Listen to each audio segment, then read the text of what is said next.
Et l'Afrique du Sud également est frappée par des inondations dans la province du KwaZulu-Natal. On compte 40 morts depuis le mois de septembre et une centaine de foyers affectés. On écoute la correspondance de Joséphine Klockner.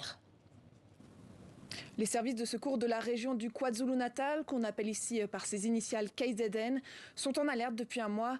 Les inondations ont emporté des infrastructures, submergé de nombreuses routes, avec ces images de voitures entraînées par le courant et le bilan humain qui grimpe. Selon les autorités de la région, 40 personnes ont perdu la vie depuis début décembre, dont 24 lors d'une crue éclair dans la ville de Ladysmith. C'était la nuit de Noël et on recherche toujours certaines des victimes emportées par le courant.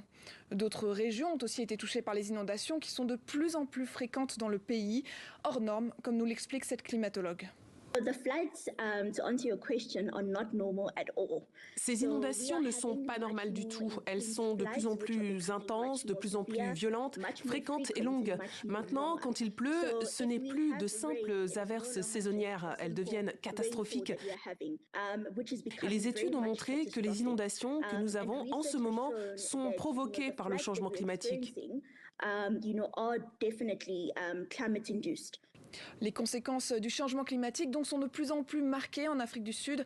Selon les autorités du KZN, environ 800 habitations ont été endommagées par les récentes inondations, plus de 200 détruites et 4000 personnes affectées. Et à chaque fois, un coût humain et un coût à l'économie. En avril 2022, dans la même région, des pluies diluviennes avaient causé la mort de plus de 400 personnes, avec des dégâts matériels estimés à plus de 50 millions de dollars.